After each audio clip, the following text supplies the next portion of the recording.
Bag. Welcome. So glad you're here. We have quite the mixed bag all over Canada. We are so happy that you're here. And, it's going to be an absolutely amazing, amazing night. The people you're going to hear from are going to be incredible. And of course, Monfique, all the way from Halifax. Hey, Welcome, Monfique. it's great. Awesome. So, Monfique, it's good to see you. And Gabrielle, glad that you could be with us here tonight. And we're still letting people in the wait room. So, thanks for doing this on a Saturday, everybody.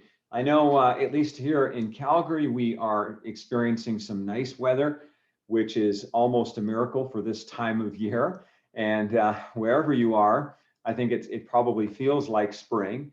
But don't worry, we're not going to take up too much of your time tonight. We're really just going to allow some amazing speakers to impart something into your life and into your world, and then we'll let you get back to your life and to your world after a short period of time. So we'll get started in just a couple of moments as we're just allowing people to arrive and log on in this wonderful online world. There's always little challenges people have. And that's, kind of the way it is, as you all know. So welcome, and we're really excited about this. Really, really excited. So excited. I also just noticed we have Eve all the way from Maryland, the What? United States of America. What? That's exciting. Welcome, Eve. We're excited to have someone from the south of the border. We can't wait to come and see you. I don't know if anyone else wants to go to the United States, but I know that our family would love to go to the United States. So it's always nice having people who aren't even from Canada with us. That's amazing. Well, apparently there's more places in the world than Canada, right? And I love the global vision. It's so important to have that global vision. And so if you're not from Canada, please let us know. And let us know where you're from and where you are. And honestly, from the heart, welcome. We're so grateful you take your time with us. I think I saw Sherry there, and I think Sherry's from Dallas, Texas. And so that's a beautiful place. And Heather's from north of Edmonton. And, that's pretty far. Right, Heather? You got any raps for us tonight, or not today? What's happening? I better not ask her. We might open up the crack, and that would be crazy. So okay, so welcome everybody.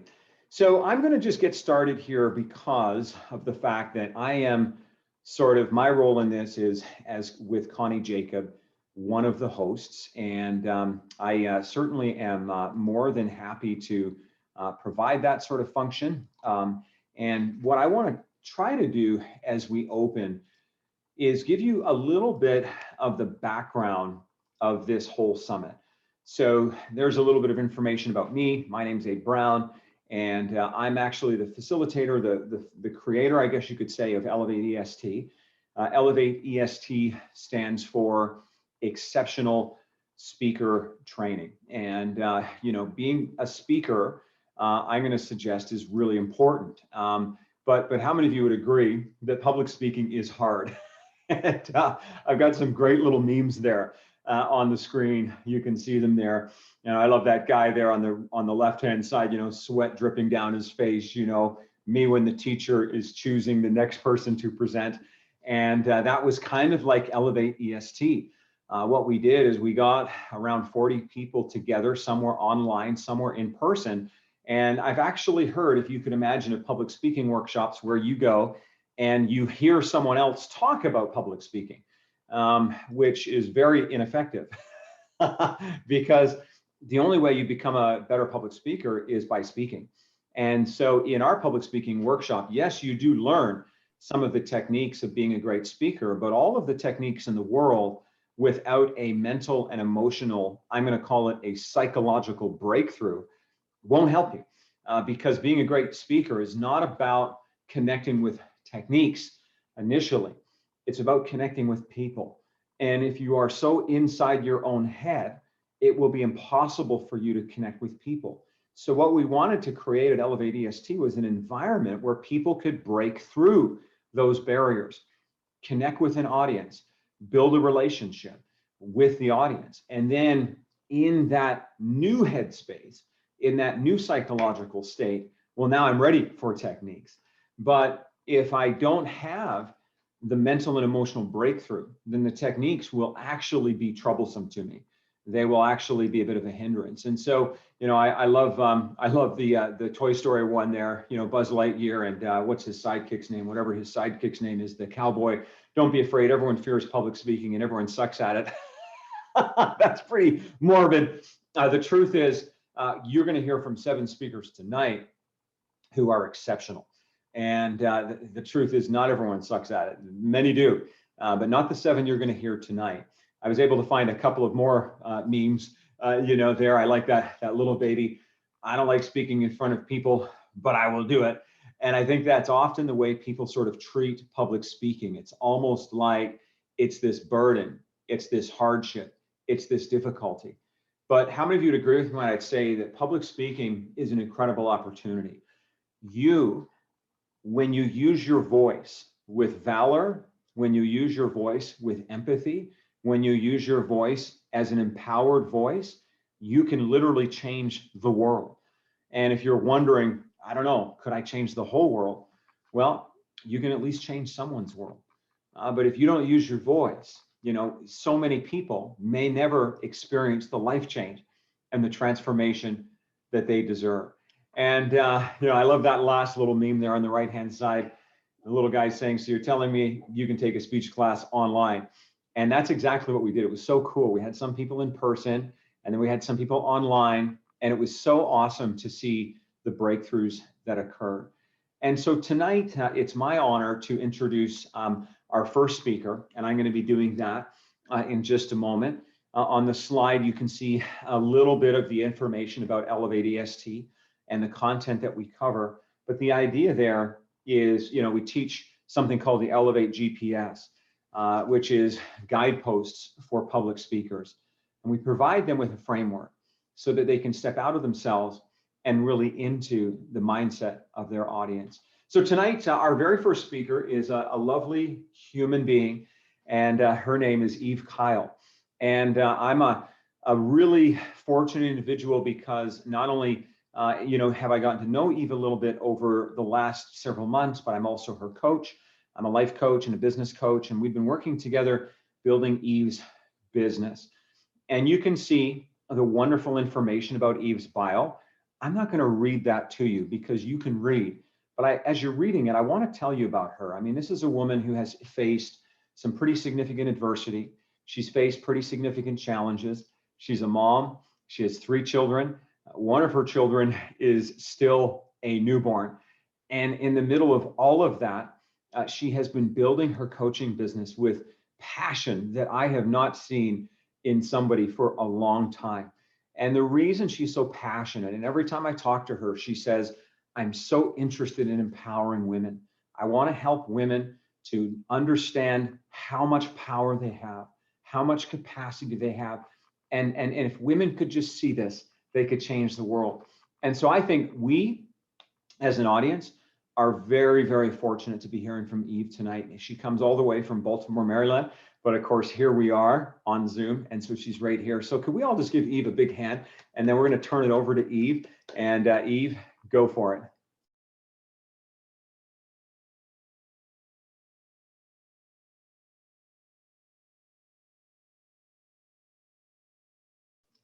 Just unmute yourself, and you'll find it. Just take your time. Okay. You hear me? Yeah, got you now. Okay.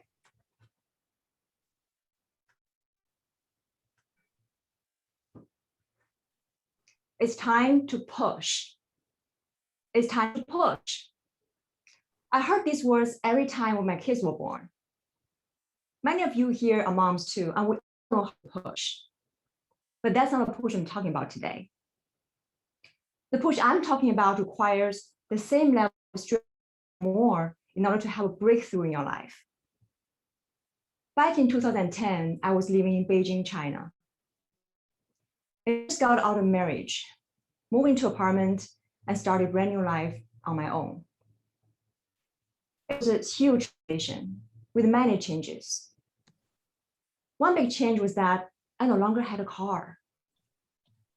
In China, a car is not a necessity. In most cases, there's only one family car. I thought, if I want to be independent, I need my own car. So I used all my savings to get a car. The truth is, although I had a driver's license, I never really got to drive in the past because men usually drive in the family. Day after day, I just left my brand new car sitting in the garage while I squeezed myself into this crowded subway, took a taxi to go to work. Every time when I thought about driving, I was overwhelmed by these what questions. What if I get into an accident?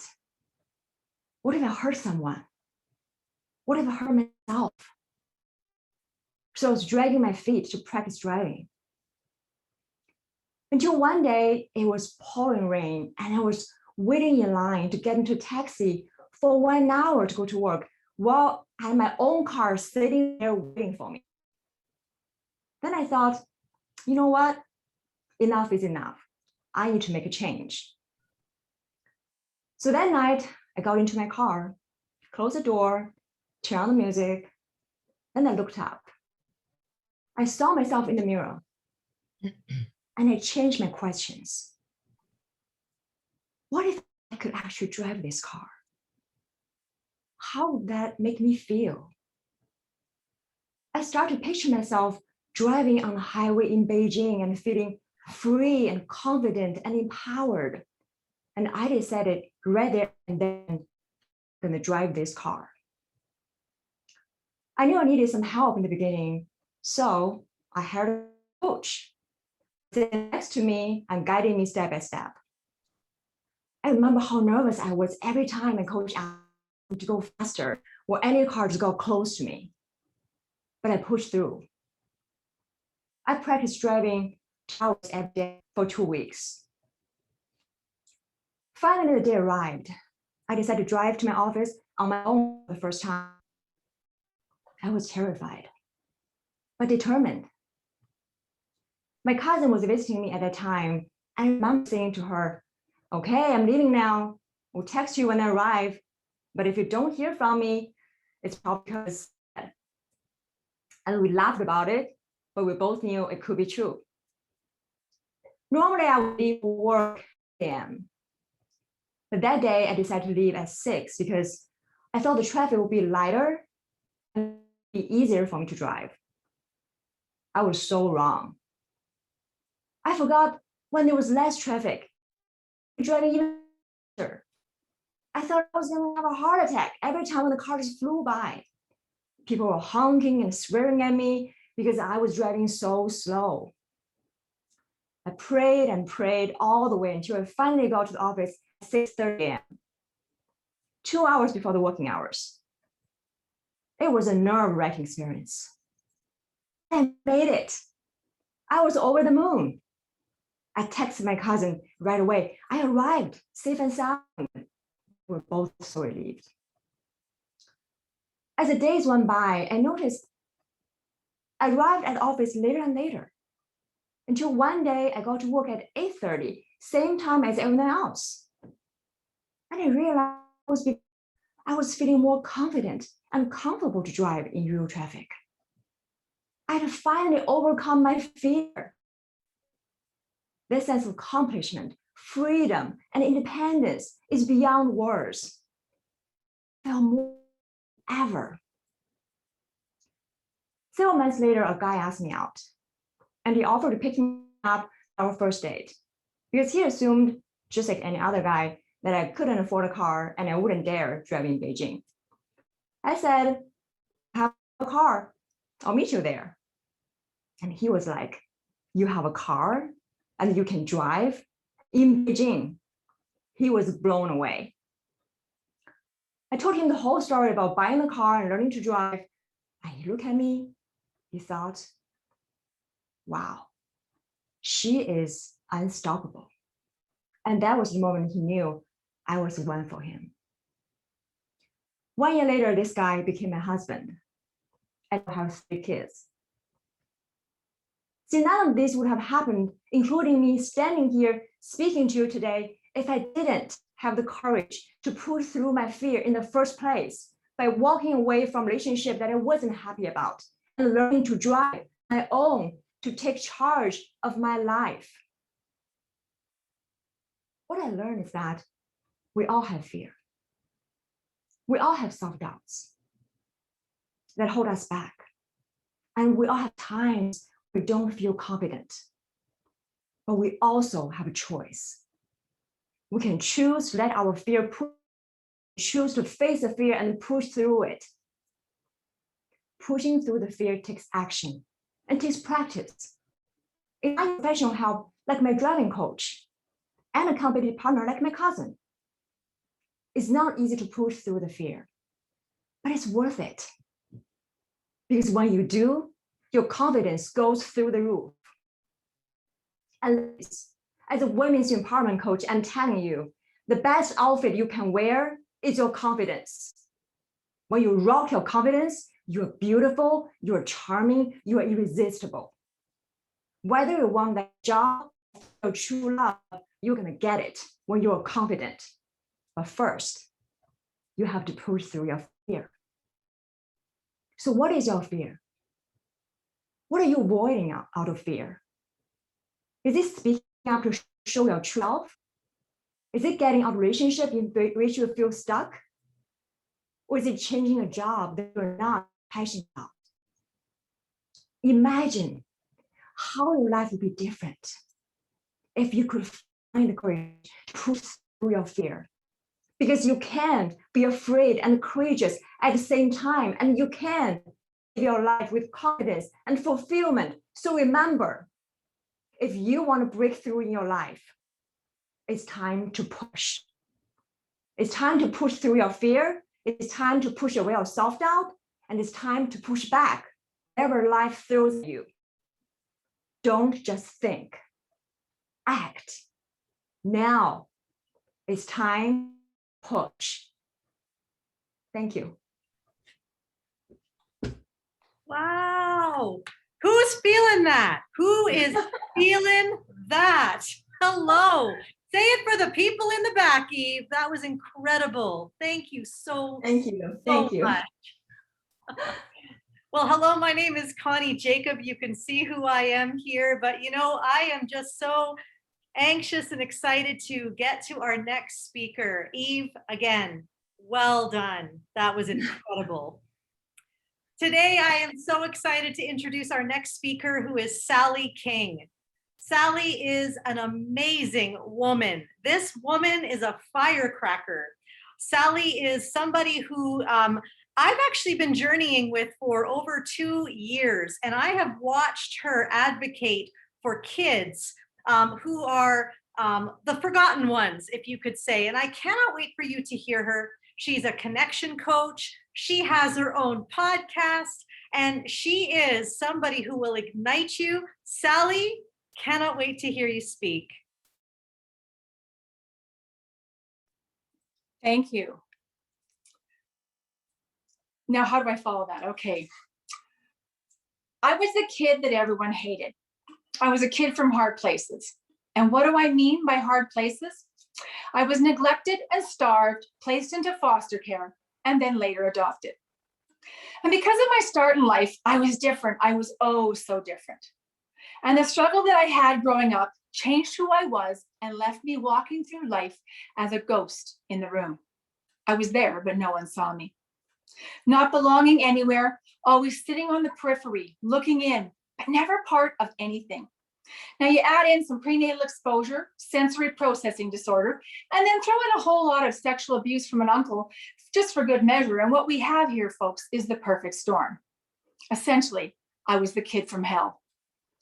Now this led me to struggling with depression and anxiety and suicidal tendencies my entire life. But then I learned I could hide behind the mask of humor. If I was funny, people wanted me around. If I was funny and kept everyone entertained, then that was my superpower. But honestly, all it did was leave me feeling empty and alone. And it sadly was an emotion I knew all too well. I always felt like I belonged on the island of the misfit toys, but I could never find the freaking island. The reality is, adoption changes who you are. But sadly, society doesn't see it that way. They're able to wrap it up in a pretty little bow and make it all rainbows and unicorns and gotcha days. But it's anything but that. As an adoptee, you feel like you're supposed to be grateful that your parents took you in. I always felt like my parents were getting their ticket into heaven by taking them the nasty little waif that was me. Because truth be told, foster kids are the great unwashed. Disposable, less than, second best. And let's be clear, no one, or at least very few people, choose adoption. They're usually brought to it through infertility or a need to save a child. Now, neither of those reasons are totally bad on the surface, but unfortunately, it somehow always manages to leave us feel dirty. So funny thing happened along my journey of self-discovery after we had adopted our daughter. A crazy thing happened, and I thought this was gonna be the solution. I found a group in my city of adult adoptees, and I thought, yes, I have found my people. I will fit here for sure. I was so excited. I went to the first meeting, imagining all manner of rainbows and happy ever afters and acknowledgement, and I would finally fit. But sadly, to my shock and horror, what I found were angry, bitter people who hate adoption and feel it is the worst thing you could ever do to a kid. And they actually feel that we would have been better off aborted. I kid you not. And you know who they were aiming their hate and vitriol at? Yep, you guessed it, adoptive parents. Oh crap. Because there I was sitting at the table with an adoptive kid at home. Yep, while I am absolutely an adult adoptee, I was also the dreaded and much maligned adoptive parent. Shock and horror filled the air, and once again, I became an instant pariah. And to make matters even worse for myself, I had the gall and the audacity to not hate my adoptive parents. I know, right? How could I not be part of the cool kids and hate my adoptive parents? The thing is, I felt anything but that from my parents. And you see what I did there? I called them my parents, not my APs or my adopters. Once again, I had no island. Islands don't apparently exist for me. Let's be honest, I'd probably get voted off anyway. So I went through life struggling, shoving it all down with alcohol or food or whatever the flavor of the month was. I was married and had 2 kids and maintained the facade of happy. I had what seemed like the perfect life. On paper, it all looked perfect. But something was still missing. Now let's go back and talk about the adoption of our daughter. It happened one day when I was 45. This little girl with big brown eyes came into my world, and my life was forever changed. This one event changed the course of everything. Serenity was vulnerable and scared and traumatized because she too was a kid from hard places, and my mission was born. I didn't want her to feel the way I did. I never wanted her to feel the way I did, and with her entrance into my life, it put a spotlight on my trauma and my pain, and I knew then that I needed to fight for me too. I needed to find myself, and by finding myself, I could show her the way, that I could prevent her from being the ghost in the room. I now had a new mission. For a couple of years, while we tried to get her adoption finalized, I could once again focus on something other than myself, which, if I'm honest, is my modus operandi. This is how I roll. Focus on something else. Find another cause. Do not, and I repeat, do not go there, Sally. This will suck, Sally. Shove it down, Sally. Put it on a shelf, Sally. Anything, but for the love of God, just don't feel. But apparently, there was a different plan for me. Apparently, I would be forced to face my demons. And while looking to help and empower my daughter in the messy middle, I was forced to look at my stuff. And look, I did. And I managed to go deep because I was forced to. And at this point, I had no choice because I was dying in a sea of trauma and pain and regret and nothingness. So what did I do? How did I get to the other side? By doing the one key thing I had spent the majority of my life avoiding. And that was actually feeling. After the experiences I had to find another narrative because avoiding, searching for outside acceptance and being funny and making other people comfortable no longer served me. I also could not keep my story in any longer. It was like a cancer, and I needed to root it out. I wrote my book In Search of Serenity and spilled the blood of my past on the pages of my book. It needed a new home. I needed it out of my head. And by doing this, along with therapy, I was able to integrate a very key thought. Things don't happen to you, they happen for you. And this was a revelation to me. This was a life-changing day. My past and the people in it were my biggest teachers, should I choose to listen and learn. I was called to honor my trauma and the severity and impact that it had on my life. So now I had a new mission to see the gold, to turn my mess into a message. I could flip the narrative and practice gratitude. Yeah, I know what you're thinking. What woo crap am I spewing now? But the crazy thing is, gratitude actually changes the chemistry of your brain. Who knew? All I had to do, and I had to do the one thing that I hated my whole life, and that love myself. And what was more, I needed to be grateful for the life and the teachings that I was given. And through all of this, I realized one very big thing. I was the island. That home or soft place to land was right here all along. I just needed to want it and look for it. And there it was. And I needed to see that this adoptee experience was for me to make me into the amazing and badass warrior, wife, mother, friend, and human that I was destined to be all along. All I had to do was embrace it. Thank you.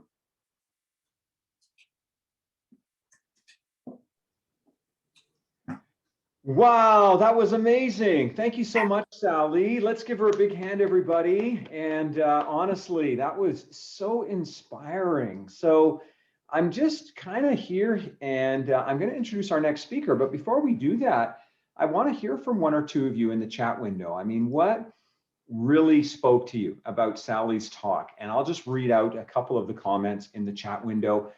So vulnerable and so real. And so I want to hear that. So Sally, that was so amazing. Loved your story. Great job, Sally. Thanks for sharing. Gratitude changes the chemistry of the brain. It's great. Truly badass. You are, Sally. To not feel. I've been there to overcome that. So good. You know, one or two more comments, folks. I mean, it's just tough to share a story like that. And I can't imagine walking through all of that and yet taking that sort of energy and using it in such a positive way, the way that Sally is doing that. So, you know, so good. You know, Glenn saying, love to see your power and seeing you step into your greatness. That's so good. Isn't that awesome, right? You know, so much of our victim culture today tells people that if bad things happen, they just have to sit there and cry and complain.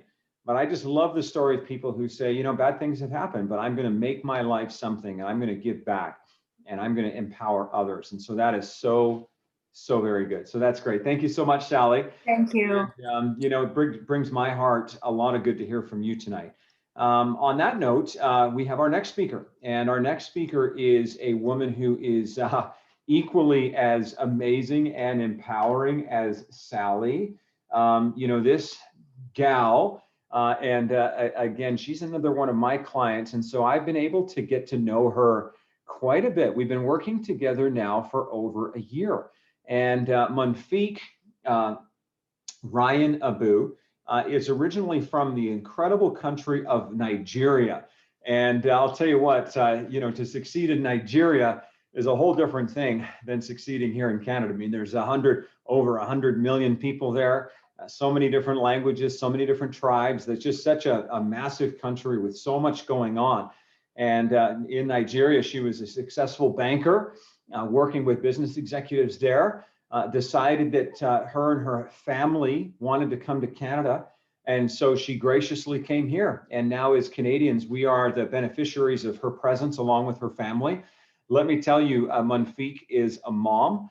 I'm sure she has 5 kids, and it might even be 6. I lost count. I always tell people over 4 because I have 3. Do you know what I mean? So anything over 4 kids is just too much for me, right? And so I mean, is it 5 or is it 6, Munfiq? It's, you know, just put you. Okay, she's got 5. It's 6. Okay, 6 kids. That's a half dozen. I mean, that just takes it to a whole other level. But on top of that, do you know what? She runs a fish plant in the Maritimes. And so she has workers there. She's employing people. As you might know, seafood in the Maritimes is a big industry. On top of that, she's looking after 6 kids. Her husband's stuck in Nigeria because of COVID, and she's doing all of it on her own with her 6 kids, and she's running her business. She's speaking. She's doing a lot of women's empowerment and women's leadership type events. And she's also empowering entrepreneurs and immigrants. And I think that's really important because immigrants face challenges that maybe the rest of us would never understand. And so we're really fortunate to hear from Manfik tonight. Honestly, she is all heart. She's just all solid gold when it comes to values. And so let's give Manfik a big hand here tonight, everybody. And take us away, Manfik.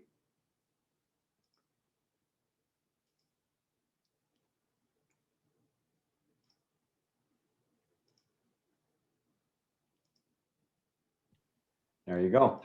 Everyone, good evening. Okay. All right. Okay, can you all see me? All right. Okay, can you imagine hearing these words as a 19-year-old? Your mother is dead.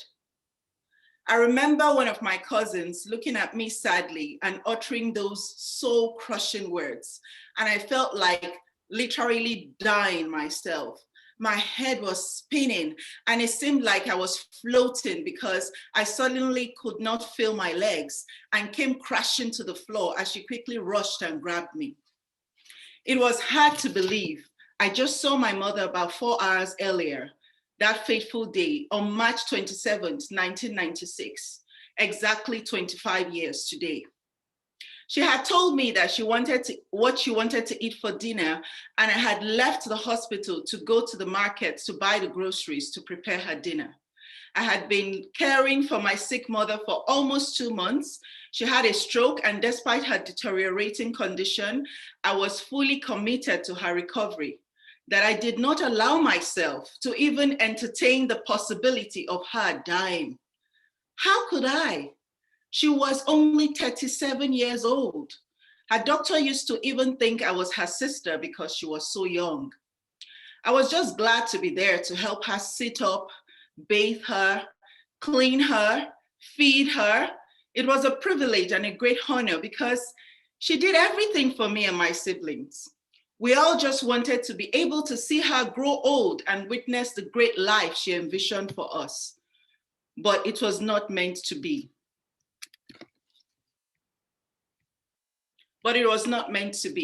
As a result of my mother's death in 1996, I became a mother figure at 19 years old before I had my own children. I felt the weight of responsibility on my small shoulders. I had to teach my 3 younger siblings all our mother taught me and gave them all the love and care that they needed. I also needed to be there for my dad, who was mourning his beloved wife and was completely devastated. Nothing I have ever achieved in my life came easy for me. Growing up in Nigeria, I was bullied and teased a lot, and so I became timid, shy, and filled with overwhelming insecurity and low self-worth, which sometimes still affects me to this day. I sought to fill the vacuum my mother left by relying and trusting other people I felt could advise me, to give me advice, but I got disappointed and betrayed so many times. I came to the painful realization that I had to learn to validate myself. Do you know who the common denominator is in every negative situation you face in life? You. My late mom, Mrs. Hussaina Kende Momodu of blessed memory, was a phenomenal woman, strong-willed, virtuous, and immensely kind to everyone she met. She was a teacher at my own elementary school and a strict disciplinarian. She taught me at school and at home, and so I had no choice but to stay grounded. She was the epitome of wisdom, grace, and dignity because she taught everyone she met the principles of living a good life, and was a mother to all the kids in school and in the neighborhood as well. She accomplished all this while managing valvular heart disease from the age of 17 until her death at 37. She faced her sickness with courage. Because of her life, I know for a fact that it's not the length of life that matters, but the quality of that life. I strongly believe that every human being has the innate capacity to turn trials into triumphs, transform pain into power, and evolve from insecurity to influence. I believe this because this is what I know to be true from my life experience now as a mother to 6 children. As a wife, in my research about human resilience, in my survival story during my 13 years career in the banking industry, and my 15 years of coaching and training of hundreds of working women to lead in business and in their personal lives, when I was in Nigeria and now in Canada. I also know this to be true because I live it every day. My life's journey has been that of ups and downs, with several challenges. However, I am who I am today because of these challenges. If I did not go through all these hardships, I would not have been able to have mental toughness, doggedness, resilience, hustle, endurance, patience, wisdom needed to live a life of fulfillment and success, find balance, and lead with influence and teach other people to do the same thing. At 24 years old, I started my banking career only 2 weeks after my first son was born. I worked very hard in the highly political, mostly toxic, and male-dominated industry for the next 13 years, rising from officer level to managerial level. I did my best to balance my role as a mother to 6 children and wife. I also started my own training and coaching business, joined my husband in the fishery business, also did a dressmaking business, personal styling, and makeup artistry within this time as well. I absolutely believe that anything is possible as long as you believe in yourself and do not wait for validation from others. And when you fail, at least you know you have something to learn from.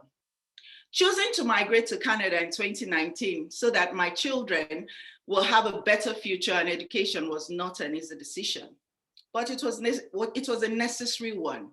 I needed my entire family to be able to get great healthcare, security, and a better quality of life.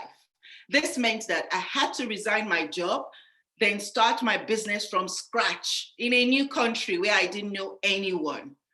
But I was determined to succeed because of self-validation. I had clarity of purpose in my migration. And although it has been very difficult, I am getting wiser, stronger, and better each day as a result.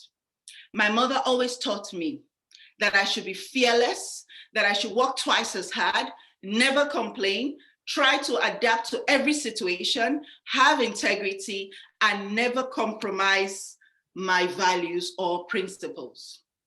I have been guided by her words while she was alive and even in death. Her grandchildren are now learning and living by her words.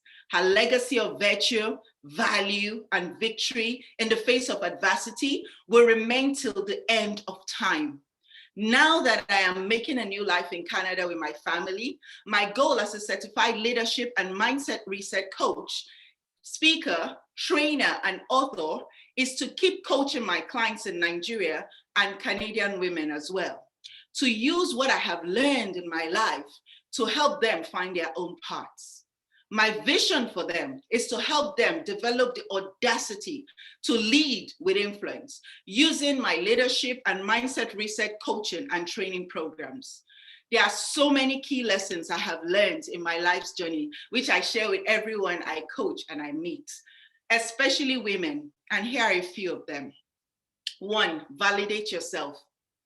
You do not need anyone's permission to be great. 2, know that every challenge is a lesson. Learn from it and move on. 3, know that you can turn your pain into power. 4, do not allow negative people drain you of your energy. 5, Develop a growth mindset to build resilience so you can face life's adversities with courage and confidence. 6, take action every day towards your goals. And 7, know that the right mindset is the reset you need for success. Thank you so much for listening, and stay inspired always. Wow. Okay, I think, we're good. I've got everything I need, Monfique. I feel like I can conquer the world now. Anyone else? Anyone else feeling like they can take on giants and mountains? That was incredible. No excuses is what I took away from that. I'm just curious. What did you take away from Monfique? What stood out for you? I know, Anita, you said powerful, empowering. I also love that you don't need permission to be great. And I was like, okay. What else did you get? Yeah, positive mindset. Turn your pain into power and take that risk. Yes, Monfique, this is what you just deposited into all of us. Just because you continue to show up and show up when it's hard. I just even want to pause just for a moment and honor you for being a forerunner, somebody who's willing to push through the hard, because now you're helping others push through when it's hard. So Monfique, you are an amazing woman, and we honor you and everything that you've done up till now. And I know you were looking for a story of how to, attract people to your business. Monfique, this is the story. This is so good. So good. Well, and we would love for all the speakers, everyone who's speaking, please put your social media handle in the chat, because we want people to be able to connect with you and find you. So Monfique, please feel free to do that. And also anyone who is speaking tonight, because it's important to keep the connection going. You think they're inspiring right now? Just imagine if you connect with them. So I want to move on to our next speaker is Nida Knapp. I love Nida.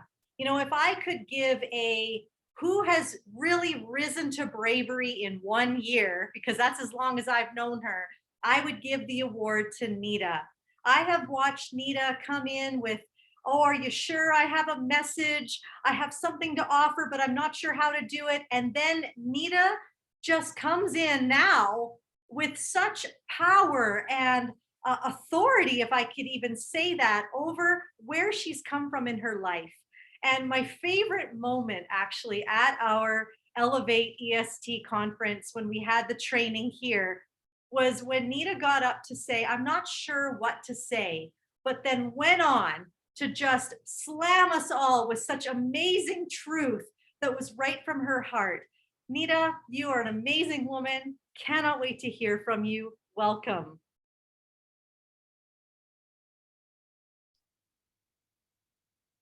Thank you, Connie. Can everybody see me?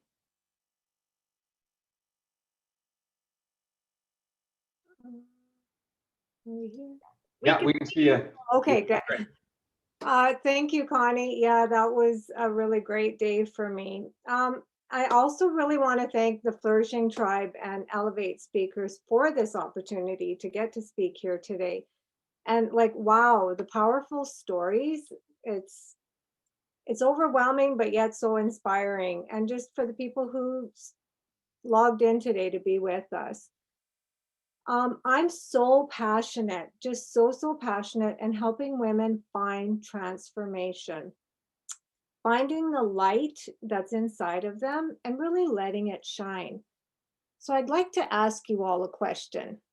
Just raise your hand if you've ever had a goal or a dream, a little voice inside of you, a light that's flickering or calling you to do something more or different in your life, but you let worries, fears, doubts, maybe perfectionism, or thinking, well, I can't do this because I'm not qualified. Who's going to listen to me?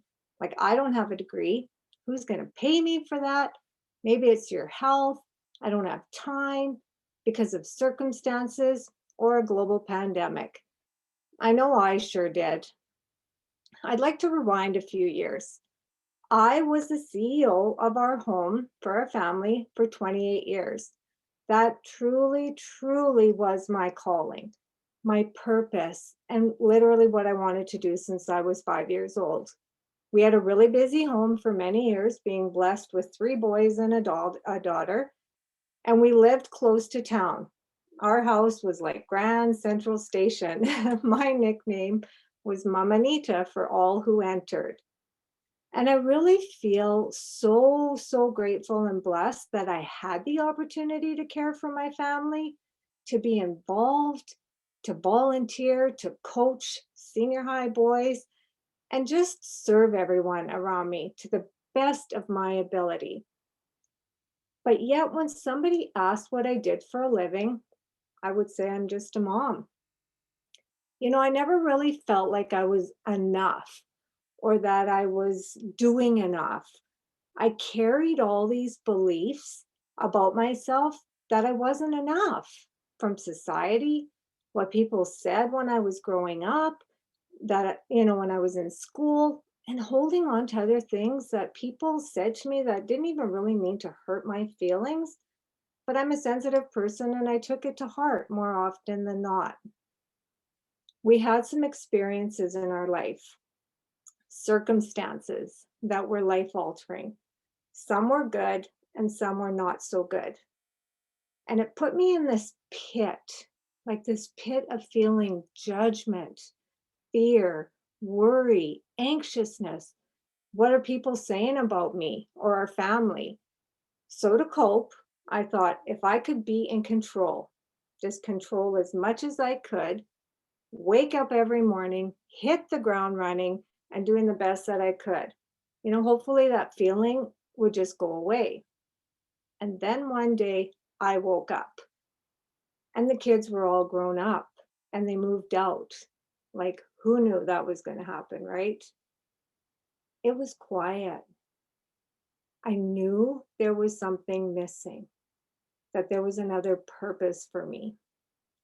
My husband, he's kind of funny. He said, well, you can just take care of me now, which I already had for 37 years. And I love him to bits, but I knew there was more. Have you ever experienced something like this? Maybe your story is not the same as mine, but you have that longing, that desire that there's just something missing. Thankfully, I'm also a believer that we all have a spirit inside of us. And when you start asking really good quality questions and you're open to receiving, you get some new pages. They're fresh. You can write a new chapter in whatever season that you're in right now. That's when I made a decision. The decision that something needed to change because I was so grateful for my family, my friends, and my life. And I really, really wanted to be okay with who I was and what more I could do for the people in my life. And I more than ever wanted to release the paradigms that were holding me back, beliefs that truly weren't mine. Met a friend that I hadn't seen for a long time, and she told me about life coaching. I researched, that's when I found Abe, and as well the Dream Builder program. That's when my transformation and alignment really began. The last few years has just given me such a new light, a new journey and training as a life coach. It's a true testament. You're never too old or too young to find your light. We are all here for a purpose. Did I and do I still have paradigms? Oh, yeah. I sat for a little while until I had to decide again. Then I designed a really clear vision of what I wanted in my life and to take what I learned and put it into action, taking one step at a time and serving with a true, authentic heart. So I want to share some really transformational tools with you that I do every day and I'm gifting to you. Awareness is such a gift. When you really start noticing your thoughts without judgment and noticing where you put your focused attention on. Are you focusing on what you don't want in your life or what you do want? starting and ending each day in gratitude, because yes, it just creates such an open mindset for us. And really celebrating small wins, then rather thinking and letting yourself feel defeated and that you're not doing enough. Believing that your thoughts and what you say to yourself on the inside and out create the results that you get in your life. Because we really only have two choices in life. We get to create our lives by design or by default. We get to choose. And having the courage to ask, what would you love more of in your life? Because clarity has so much power. Every day, waking up and asking, what can I do today with what I have and where you're at? Maybe it's 5 minutes, maybe it's 5 hours, but taking that one extra action step towards that new job, having peace, finding joy, having a healthier lifestyle, becoming the man or the woman that you truly, truly desire to be, and serving others in a way that you would love. Nothing is too big or small. Look inside and see the strengths and the gifts that you have. So importantly, to surround yourself with support. We really flourish when we have mentors, coaches, families, and friends for family and friends who believe in our dreams and encourage us even when we don't. Eleanor Roosevelt says, the future belongs to those who believe in the beauty of their dreams. There are really two important dates in our life. It's the day you were born and the day you discover your why. Thanks, Connie. So I invite you to ask yourself, what would you love more of? And decide for a new page, possibly a new chapter. Design a dream in whatever season you are in. Let your light shine, doing each day what you can with what you have and where you're at. Dream big and know that I believe there's a shining light in all of you. Thank you. Hey, let's give it up for Nida, everybody. That was awesome. That was really, really good. Thank you, Nida. And love to hear from a couple of you in terms of your feedback on Nida.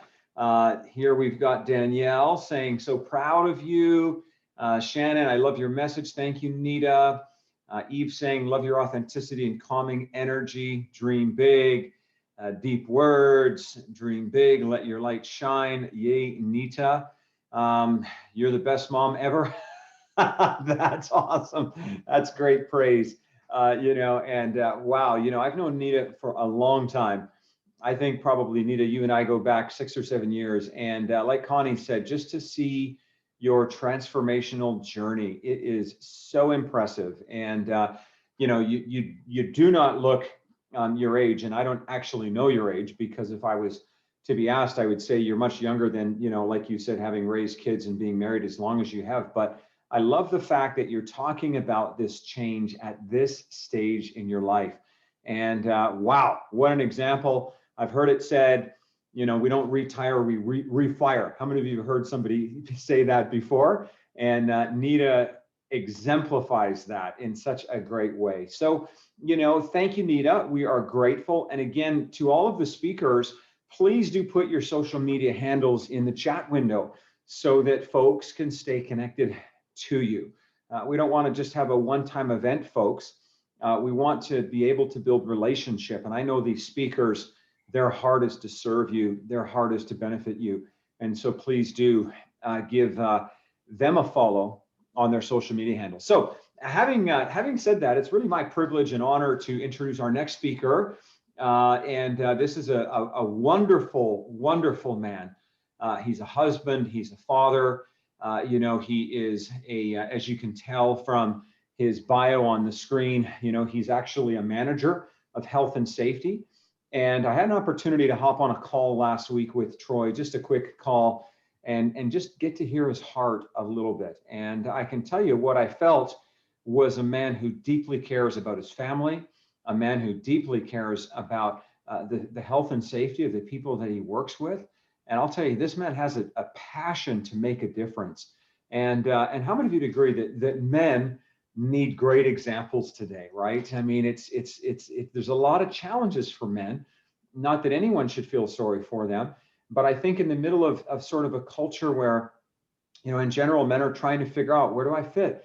Who am I? How can I really be, quote unquote, a man and not a jerk?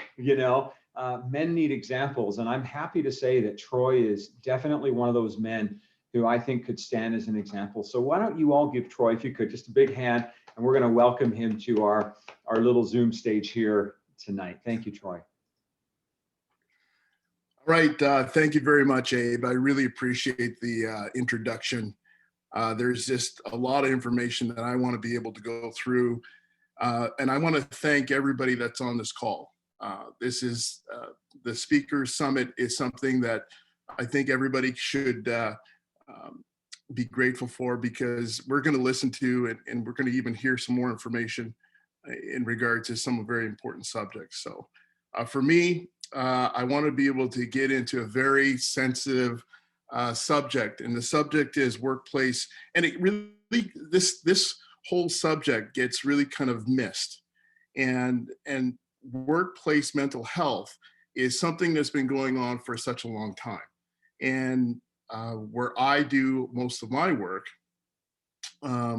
there's a lot of stigma that's around it. There's a lot of different entities within workplace mental health, such as, you get, racism, sexism, you get inequality, you get a whole bunch of different things that come from that. And I want to be able to bring that to light so that everybody can understand that how can we, us, fix it and being able to make the world a better place.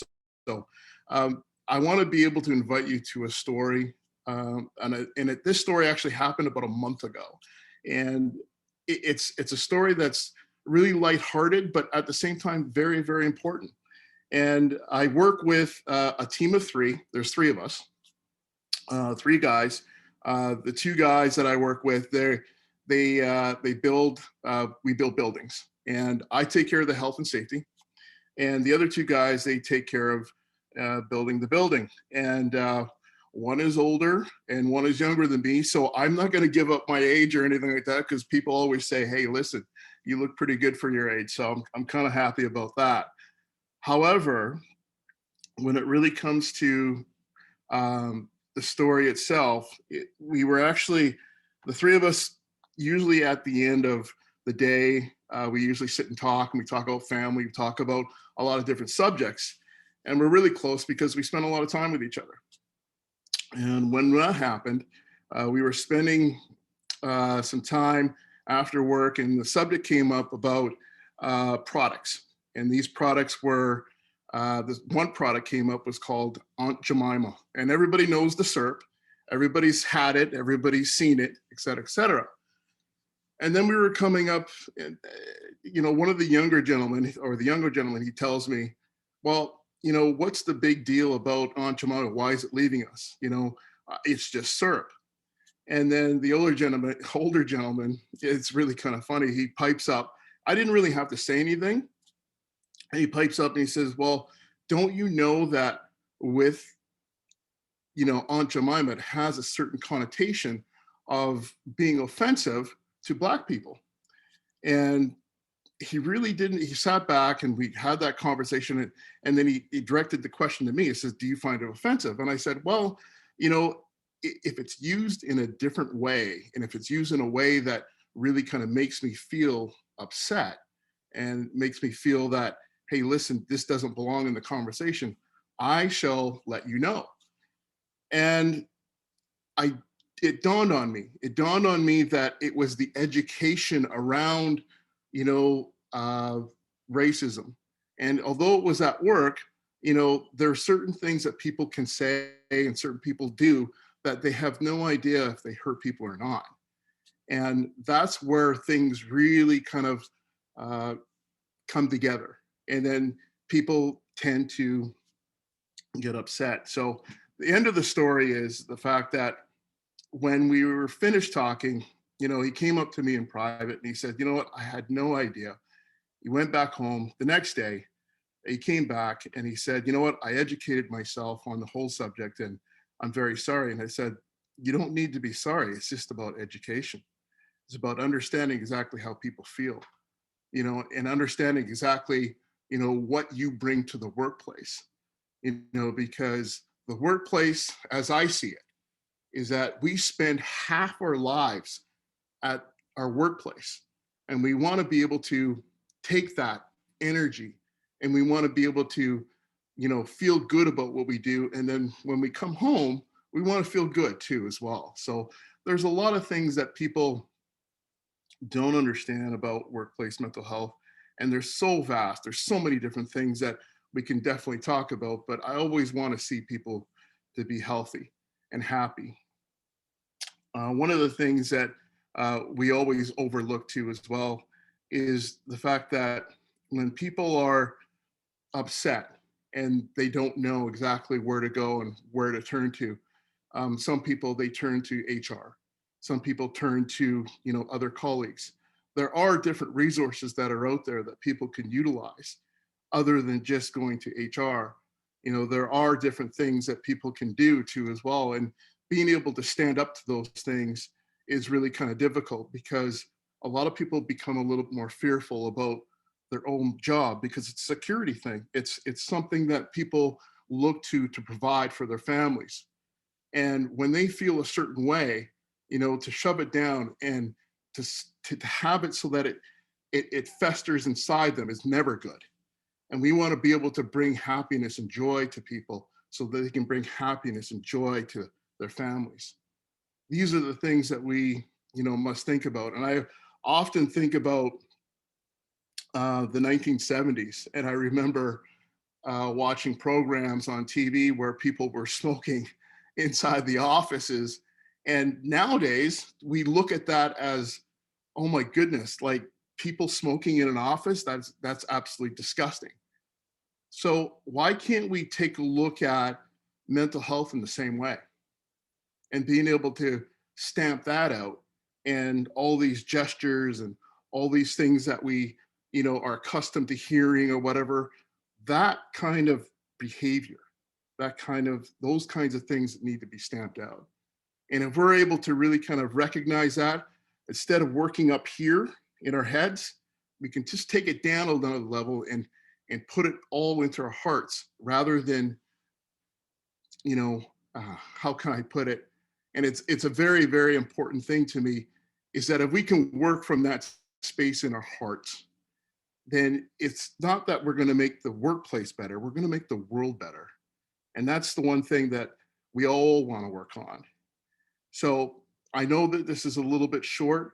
It's a very sensitive topic, but I'm very, very pleased that I'm able to really kind of give you some information so you can think about it. So I want to say thank you so much, everyone.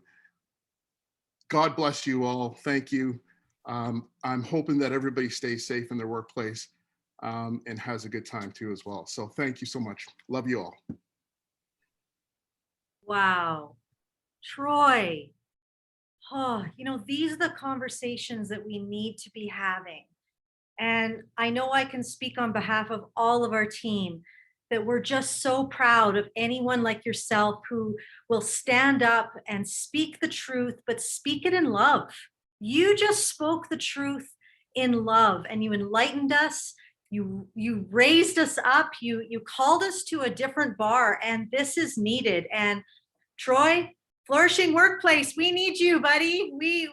My goodness, we are so proud of what you're doing, even just right now in your own workplace. So thank you. And I can see the chat is just lighting up. You know, Diane, that was so wonderful. Workplace mental health is a critical issue.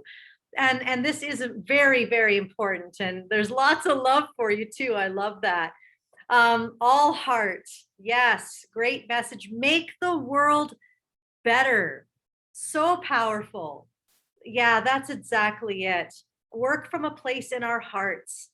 You know, and I really want to thank you for the illustration and the story of Aunt Jemima, because I think so many times we don't understand these things until we can hear someone's story.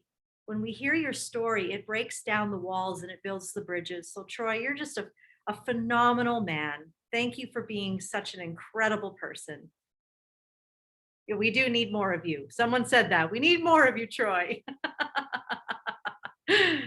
Oh, that's so good. Wow. Well, this has just been incredible. Who is enjoying this evening so far? My goodness, such quality people. And honestly, Lori, speaking of quality, this woman, I just had a half an hour chat with her this week, and I was just so blessed. I walked away from our conversation feeling better about the world and about even myself. And she just makes people feel great. And she is a life path coach. She's a leadership coach, and she has been mentoring people, inspiring people, well, since she was in grade 5, I believe. And I cannot wait to hear you tonight, Lori. Take it away. Well, thanks so much, Connie, and thanks to the whole Flourishing team for inviting me to be here today. Such an honor, such a privilege to share this virtual stage with all these amazing speakers. So what I'd like to talk to today is, we've all heard the rule, love thy neighbor. What do you do when one of your neighbors just isn't very lovable? I have a neighbor who lives kitty corner across my backyard, and have had challenges with him from the day that I moved in. We have small kids at the time with a swimming pool, and I think the summer fun and exuberance from times around the pool really started to lead to the challenge and friction that we experienced with this neighbor. So every day, all summer, our small kids would have their friends over. There would be the squeals of laughter, the jumping and splashing in the pool, the sound of pool noodles slapping on the water, and the inevitable outbreak of a game of Marco Polo, which, if I'm being honest, got on my nerves plenty of times too. I don't know who's here experienced that with their kids. But there was always lots of noise. We would sometimes, well, quite often have Sunday gatherings as well with family around the pool, very tame, very quiet, but this energy and excitement from our yard just seemed to drive this neighbor crazy. And it didn't take very long before he started retaliating in kind of annoying ways. Some of the things he would do is, at first he built a deck so that he could be high up in his yard and look down into our yard in what felt like an intimidating way. He would also start playing very loud polka music as soon as he would notice that we were having a gathering in our yard. And he would turn it up so loud that the entire neighborhood would be able to hear it. One time, he parked his lawnmower right in the corner of his backyard where it met our backyard, and he let it run just sitting there until the gas ran out. One time we were having family over for a Sunday gathering, and he parked right in front of our house and was intimidating and menacing to each of our guests as they would come up our driveway. And then one Monday morning, as I was going outside, a bunch of balloons flew up in my face. They were tied to the front door of my house. And attached to the balloons was a note that said, "Thank you for not ruining my Sunday and not having one of your annoying pool parties yesterday." So there was just this unspoken, passive aggressive energy that ran back and forth between his home and ours. And as the summers went on, it got worse and worse, and was really something that was sitting with me all the time. Some of our friends who would come over, they would really encourage us to retaliate in some way. If he turns his music up, why don't we turn our music up, music that we like, and have a battle of music? And that just wasn't our thing. We were taking the approach that we'd rather just ignore it, hope that it would go away. But really, I was seething inside a lot of the time. And then one day he brought this to what I thought was a whole new level. I stepped out in my backyard and I noticed a video camera up in the tree in his yard, aimed right into my yard, staring directly at me. And as the red light kept flashing on that video camera, I could just feel my blood pressure rising. I felt that this was such an invasion of my privacy. And I thought it for sure, it had to be not allowed. I went to my little community police station and told them all about it. And the officer just very nicely said, I understand how upsetting it could be, but he's not breaking any laws. There's nothing we can do. So I came back home and just was stewing about it the whole day, the whole evening. The next day was a beautiful sunny summer day, and I wanted to go out and just enjoy my yard. And as soon as I stepped out, I saw that camera staring at me again. And I just couldn't sit where I normally sit because I'd be on full display for this camera. So I begrudgingly grabbed my lawn chair and marched to the very back of my backyard by my crabapple tree. And here I knew I would be out of line of sight of that camera. And I sat down there, and a few seconds passed and I felt a little calmer, and I looked around my yard. And this was such a beautiful vantage point for my whole yard that I had never experienced before. I'd always sat in the same place. And from here, just everything looked different. Everything was beautiful. And I thought, why have I never sat back here before? And I thought, it's thanks to that darn camera that I'm back here. I called my husband Jerry out to come sit back there and see what he thought. He agreed with me. And we talked and we realized we had to do something. We had to take a different course to shift this energy that we were feeling with this neighbor. We've been meditating for years, and we decided that we would meditate on it right there and then under our crabapple tree. So we did a meditation together. And just as it was over and we both opened our eyes at the same time, we saw two doves fly right over our heads. And we knew there and then that it was up to us to find a way to bring peace into this situation. And I know I hadn't been feeling peaceful at all, but that there would have to be a shift. I would have to elevate my thoughts and my feelings for there to be any kind of change.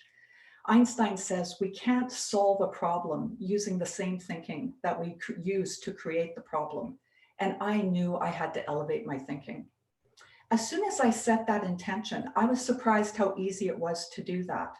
I started meditating every day for just a few minutes and would send love and kindness to my neighbor, to his home. Before I would step out in the yard, I would make sure that my heart and thoughts were in alignment with this sense of peace that I wanted to experience in my home, and I really wanted him to experience as well.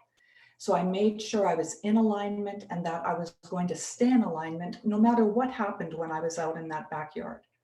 I put a rose quartz crystal right in the corner of my yard where our fences met as another sign of the peace and healing that I really desired for us. And that camera, I decided to have a little bit of fun there too. I wanted to, again, change my thinking, elevate my thinking, tell myself a new story. And the story I started to tell myself was that Jerry and I were just like Brad Pitt and Angelina Jolie. That was the it couple of the time. And that we were just so darn interesting that the paparazzi were everywhere just trying to catch a glimpse of what we were up to. So we even started having some fun with that camera. I felt better. And interestingly enough, as soon as I made this shift, everything started to settle down. We were still out in the pool, we were still having our gatherings, but there was no more polka music. There were no balloons. There was no standing on the deck and peering into our yard. Just everything calmed down. We had no discussion with the neighbor, nothing changed except my thoughts, my feelings, and my behavior. That simple act made all the change that I had desired for all those years. So Are you maybe in a situation with a difficult person, maybe a neighbor, a coworker, a family member, or a friend? If you are, I would make 3 little recommendations for you. My first recommendation would be to simply become willing to start to shift your thoughts and your beliefs and your feelings around the situation. Can you change the story you're telling yourself to one that just feels a little bit better? Number 2, find a way to bring more peace and love into the situation. And remember, this is inner work that I'm talking about. This isn't something you need to work on with the other person. This is all inside work. And number 3, and maybe most importantly, is can you just lighten up a little bit? Can you take the situation and maybe yourself a little less seriously? So what happened to that camera? Years later, I found out that the camera was never real. It was just a decoy that had been placed up there to get under my skin, to drive me crazy. I think the same way we were driving him crazy. And it did drive me crazy initially for a very short time. But then I let that camera drive me to elevate my thoughts, to elevate my behavior, and in the end, to really elevate the entire situation. That camera drove me to love my neighbor. So thank you very much for letting me share my story with all of you today. Wow, that was so awesome, Lori. Thank you. Thank you so much. Such a great story and such a great presentation. That, honestly, folks, is the power of Elevate EST. I mean, it's really the incredible sort of calm demeanor and yet such a compelling presentation. You've heard it from everyone from Eve right at the start, who just blew us away with her story of driving in Beijing, of all places, right? All the way to Lori and down through every single speaker. So I'd love to hear a couple of comments. Connie says, loving our neighbor. That's kind of it right there. Mic drop. Cynthia says, kept me on the journey. Sophia says, thank you for the reminder. I needed to hear that for me and our 14-year-old son. Yes, and we love that about you, Sophia. Family is most important, right? And modeling and teaching these values to our kids. What's more important than that? You know, Diane says, oh my goodness, Lori, that was so awesome. I loved hearing your story.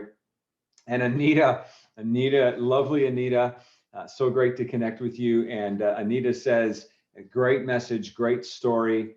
Lori, it rhymes. Maybe might want to wrap that out a little bit later, do a little bit of a wrap.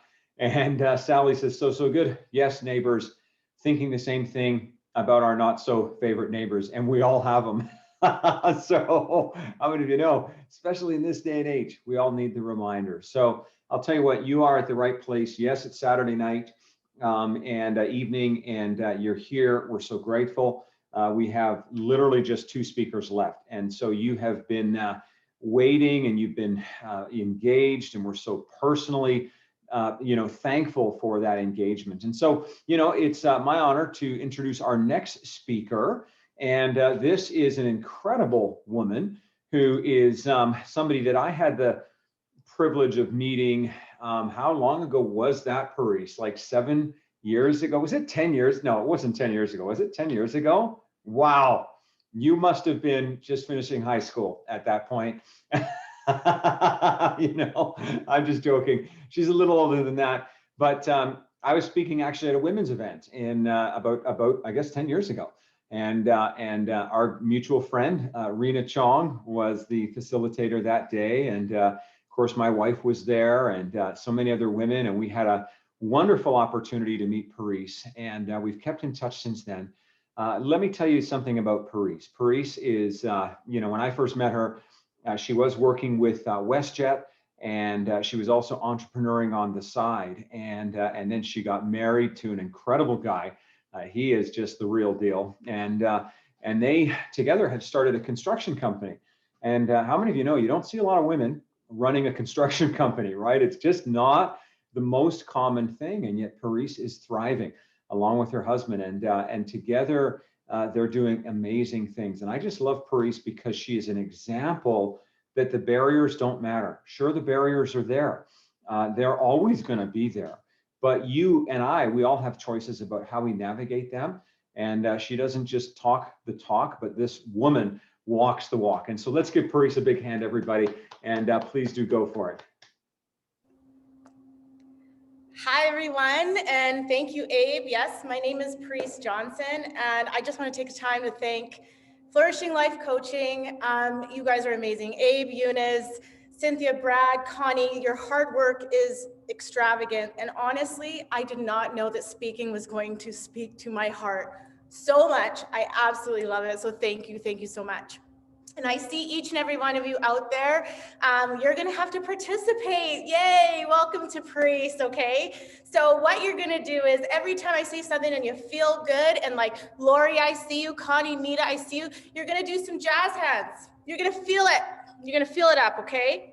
So any of you ever been to Africa? And if you haven't, if you Google an acai tree, it's a big tree, right? It's massive. I went to Uganda and it was a big tree. We sat under a church with this big tree. And what I'm gonna say to you is the big you has to take the big blows, right?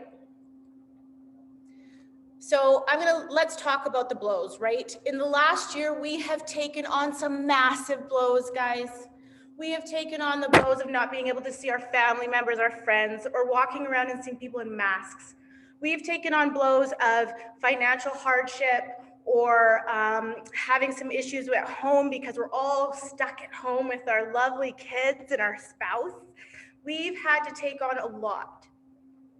And in January of this year, I was done. As Abe said, I'm in construction. I didn't get to stop.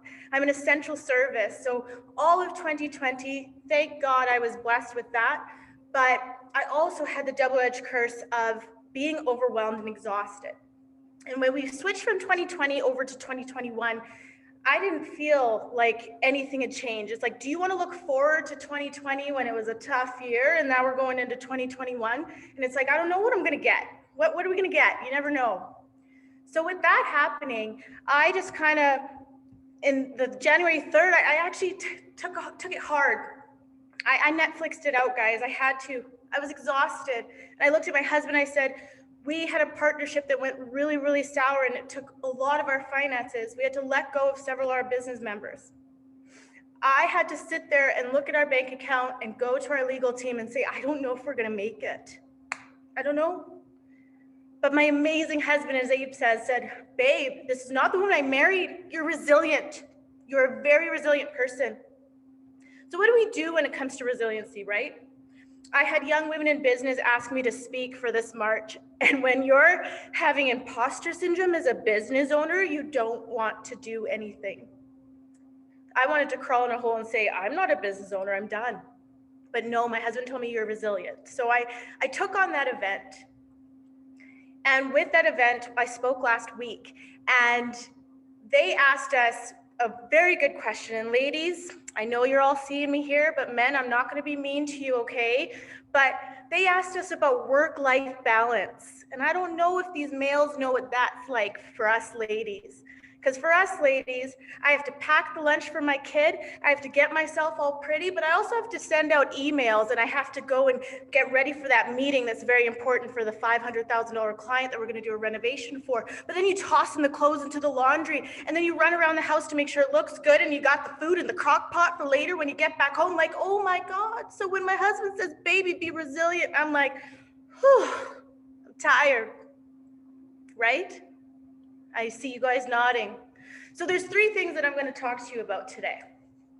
And when I was in this slump, I went on to, you go on YouTube. So what does Oprah say to Lady Gaga in that interview? She says, stress is when you don't know the plan of action for what is out of control. So I said, okay, these are the 3 things I'm going to do. The first one is I'm going to evaluate. Take my current circumstance and figure out what does it look like, black and white, dark and light. And I'm going to excavate, dig and find the gold to move forward. And then the third, I'm going to evaluate. I'm going to lead, I'm going to impact, I'm going to be there for someone. I'm going to take that Young Women in Business event and I'm going to go speak. Because you know what, guys? Our failure is for the time to flourish. Failing is your time for flourishing, right? So those 3 items that I took, evaluate my circumstance, excavate and find the goal, that is what I'm going to challenge you with today. I'm going to ask you to be the big tree and you're going to take your journal and you're going to look at aspects of your life. May that be your marriage, your family, your business, your finances, and you're going to take a look at where's the black to the white, where's the dark to the bright, right? Because you know what? Until meeting Abe and being a part of this situation of being an Elevate speaker and now into influencer, there's so many programs that we have. You have to have your mentorship, your coaching, and your community. There's 30 some odd of us on here today, right guys, right? Look at you raising those hands. Yes, we are here to bring the light to each other. We're here to influence, impact, and be the change. So thank who you were for who you are today. And thank who you are today for who you're about to become. Thank you guys. Love you.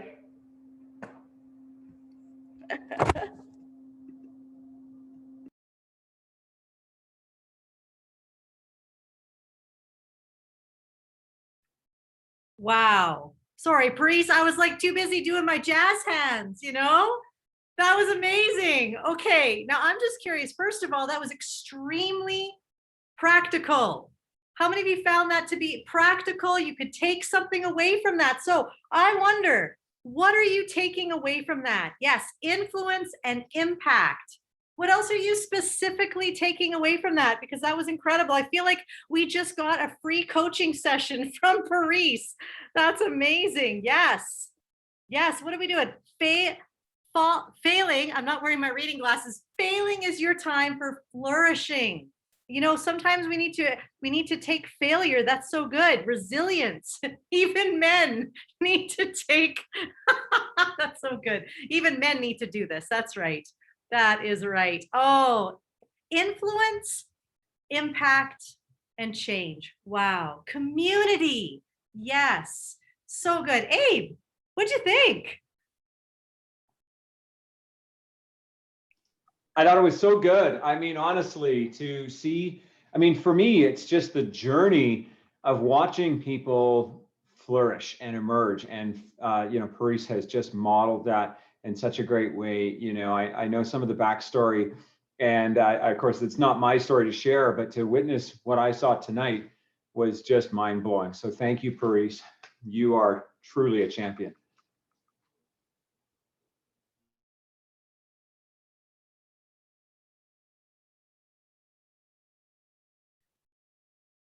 Awesome. Well, I think right now what we'd love to do is, if you don't mind, I'm going to just take a few moments before we all head out. And I want to just acknowledge, you know, all of our speakers tonight. How many of you have gotten something out of every single speaker tonight? Yeah, yes. This will be our new thing. We'll see each other on the street one day and we'll be like, hey, that's right. And Eve, I just want to say that I just absolutely love the fact that you started us off and your brave story. It is brave to speak.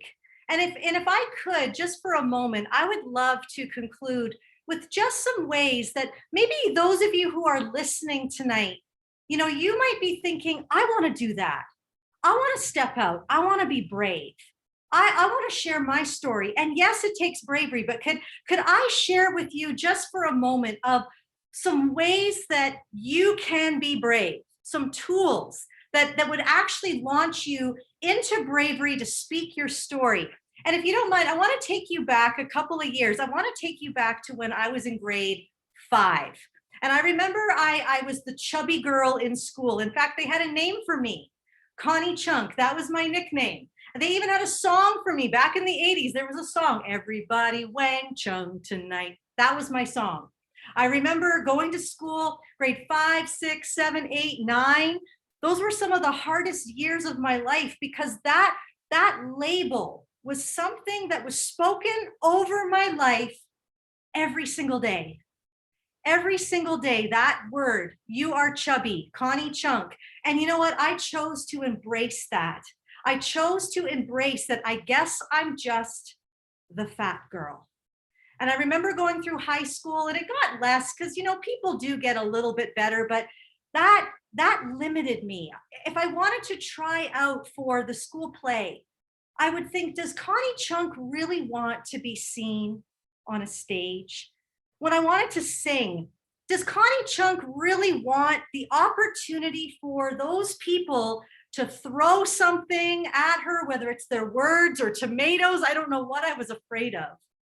And then I went through college, and it was always in the back of my head, Connie Chunk, Connie Chunk. And when I graduated from college, I was actually not doing well with my health. That's how big I was. And I remember my doctor said, you need to exercise, dun, dun, dun. And so I thought, I'm not going to go to the gym because scary people are at the gym. People who tease me are going to be at the gym. So I walked into my very first hip hop class in Vancouver, BC. And I remember just loving it. We were dancing, we were moving. And then at the end of the class, they formed this circle. And then I started to sweat. All of a sudden, everyone's in this circle, and one by one, people are going in to the middle of the circle. And I'm thinking, you want me to do that? You know, when you've been bullied, when you've had labels over your life, the last thing you want to do is be seen by other people. You don't want to be seen, you want to hide. And all I could think is, how can I make an excuse to go to the washroom or excuse myself? But I mean, it was positive peer pressure coming at me. And there I found myself in the middle of this circle, my hands clenched like this, stiff as a board. And I think this was my move because I was petrified. For the first time in my life, I was in the middle of something I didn't want to be a part of. And yet I felt so alive. And maybe some of you have experienced that before. You so desperately want to be seen, and it feels so good when you are, but getting there, oh, the sweat and the tears and the grit. That's what I felt. And I remember leaving that circle and thinking to myself, I am never going to go back to that hip hop class again, until one person said to me, she said, wow, that was so courageous. And I remember something snapped in my mind, and I thought, you see courage in me? You don't see the fat girl? It literally blew my mind. And that day I was given a choice. I was given a choice to embrace something different, a different label, a label of courage, a label of bravery. But I had to actually choose something different. You see, the story that I told myself in my mind was that, no, I am not brave. And I find it interesting in my work with mental health and resilience, and in our work with Wellness Innovate and flourishing life coaching and workplaces, I find it very interesting that we often hear the message, you can be whatever you want, you can do whatever you want. And do we believe that? Yes, we do. We believe that. But it's interesting that oftentimes there's stories that have been spoken over your life that hinder you from rising to it. In fact, people were telling your story even before you were born. You're in your mother's tummy and people are talking about you. What are you going to name your child? They're talking about what your room is going to look like. They're talking about whether you are welcome in this world or whether you were a surprise. And then you're born and they're still talking about you. They're still telling your story. They're talking about whether you're jaunt, whether you're too fat, whether you need to eat more, whether you're too loud, or whether you're such a quiet baby. And then you become a toddler and people are still speaking the story of your life over you. And they're telling you, wow, what a little monkey. Oh, don't mind her. She has ADHD. Don't mind him. He's just a little wild. Oh, she's not very smart.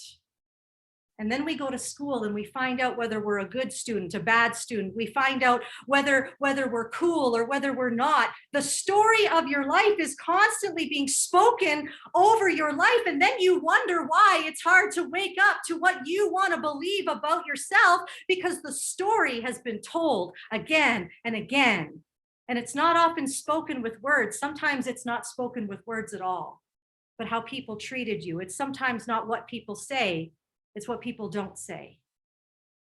You know, I turned my hip hop dance into actually my mental health work. And for the last 20 years, was able to go into schools and I used that circle. Guys, remember that oftentimes you have a choice of the label that you will embrace over your life.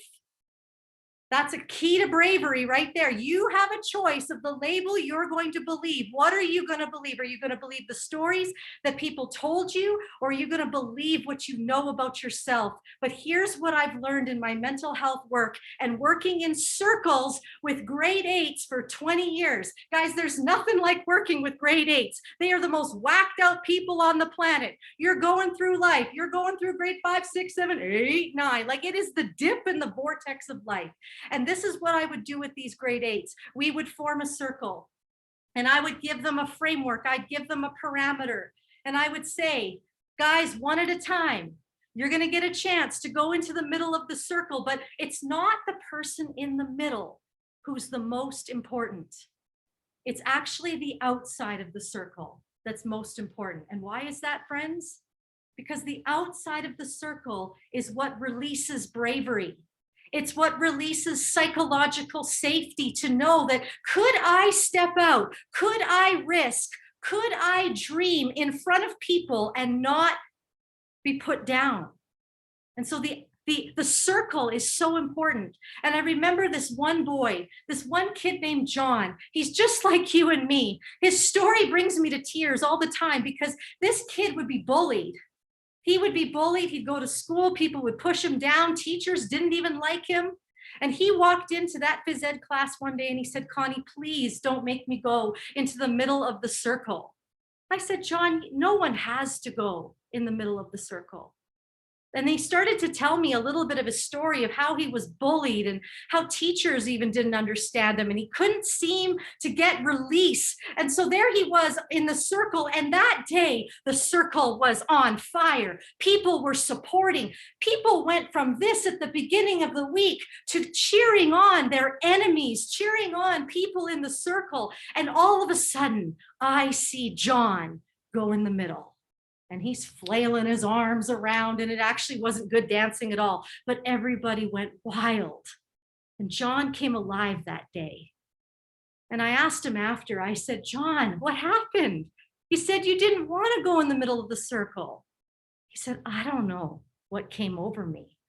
I just felt so free. Guys, sometimes what we need in order to feel so free and feel so brave isn't just dependent right here, but it's dependent on a tribe. It's dependent on a community of people who say, I want to see you rise. I want to see you shine. I want to see you get into the middle of that circle and show us everything about you. And whether you fail or whether you succeed, we have got you. That's tribe. And if I could nerd out on studying something for the rest of my life and doing research, I would research 3 words. Belonging creates resilience. That would be my nerd out. I have seen it over and over again. I saw a grade 8 girl who was blind, go in the middle of a circle, get down on the floor and try a floor move in breakdance. What if the power of community could actually allow the blind to see? And she couldn't see, but what if it would allow someone who's blind to see opportunities? I tell you, I've seen kids with social anxiety see that break in the power of community. And maybe the answer for you is yes, believe in yourself. Yes, embrace a new story. Yes, embrace a new label, but maybe you need a community to do it. Because that, I've seen it over and over again. Can't do it alone. We cannot do it alone. Guys, the key that I've learned in all of my years of mental health and resilience is that bravery, yes, it happens here, but it actually happens in tribe. This is how we do. And this is why we have our flourishing tribe. is because we want to see people who have dreams come to life. We want to see people like tonight who have stories come to life. We want to see people who have something inside of them to give, to come out of their corners of hiding and be able to offer the world something that could breathe life into people again. Who's with me? Who wants that for you? Who wants that for your neighbor next to you in the Zoom here? Who wants this? Yeah, I see those. That's what I'm talking about. And so this is the opportunity. We want to say, welcome home. If you're looking for a tribe, if you're looking for an opportunity for you to rise up, well then, welcome home. That's what we're here for. That's what Abe, the whole vision Abe has, the vision we have as a team, it's to support you. And let's say you have a story that you want to tell. Well, we have some great news for you. In just over a month, or maybe, I don't know, I don't keep track of time very well, May 15th, we're offering level 1 and level 2, the Elevate. We're doing this again. And so if you tonight, if you were thinking, boy, I would just love to share my story because I know I have a story that can impact people. Well, here's your chance. Because a lot of people, when they know how to, they shine like tonight. So May 15th, it's 2 days. There's an online version and there's a live version. And we are so excited. We wanted to give you a treat just for coming tonight to support all of these amazing speakers. We wanted to give you an opportunity to have a discount, 33% off. There's the promo code right there, Elevate Summit. And this is only until Monday evening. So Monday evening, if you want to come, then just get on that. There's the website right there. We would love to have you. I don't know. I know I could speak for our whole team. Tonight, there were many moments I was just so moved with tears, so proud of everybody. Just seeing you shine and seeing your story impact us so deeply. You could be doing that too. So thank you so much again for coming. And Abe, any closing thoughts? Yeah, thanks so much, Connie. Wow, what a story. Let's all give some jazz hands up for Connie here. I don't know, are we calling them jazz hands? What are we going to call these? I don't know, happy hands. I'm not sure, but that was awesome. Very moving. What a reminder that not everybody looks at the surface. And unfortunately, we live in an environment where the media is relentlessly telling you that people are looking at the surface. Everybody's talking about how big you are, or your race, or what you're wearing, or do you have the right car? Listen to me. Some people are that narrow and some people are that shallow. But I got great news for you tonight. Not everybody is. And there are so many people who look beyond the surface and they can see the capacity and the potential that you have. And you need to, if I can say this, stop listening to the people who just want to focus on your surface, because like mine, your surface is not perfect. And start listening to the people who see beyond that, who want to help you to unlock and uncover the greatness that's within you. And so that was really encouraging, Connie. Honestly, let's give some happy hands to Eve. Everyone, she started us tonight. That was awesome. Let's keep going. Don't stop. This is good exercise. Let's give it to Sally here tonight. Let's give it to Manfik. Let's please give it to Nida. And of course, Mr. Troy, that was unbelievable, sir. Let's give it to Lori and to Paris. And last but not least, by any means, Connie, that was awesome. And, hey, if you're wondering, how do I tap into this, then please, join us, Elevate EST. Now, in May, it's going to be really interesting because what's going to happen is we're going to have many of the same group from the one that we just did in March, because that was level 1. But in May, May the 15th and 16th, we're going to be doing both level 1 and level 2. And so if you missed March, what you're going to have access to is all of the videos from the very first one in March. And so you're going to come in on the May weekend right into level 2. And then after that, we're going to have another summit just like this, and it's going to be even bigger. So you do not want to miss that. You want to mark your calendar, and please, please take advantage of that promo code Elevate Summit. But it's going to expire at the end of day on Monday. and it's Elevate Summit. That will give you 33% off. Can I ask one more favor? Can I get all of you to turn on your camera? Because I want to take a picture of y'all. Is that okay? Don't worry, I'm not going to share it with the FBI. If you're on the FBI wanted list, you're good. No problem there.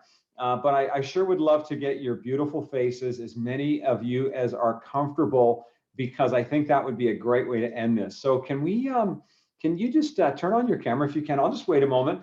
I know some of you got to, maybe make an adjustment. If you don't have any pants on, just go sort of head up. You know what I'm saying? I know it's Zoom meetings. Everybody's a little more casual, aren't we? But let's just take a picture to remember this. And, you guys have been so great. Thanks for supporting our speakers.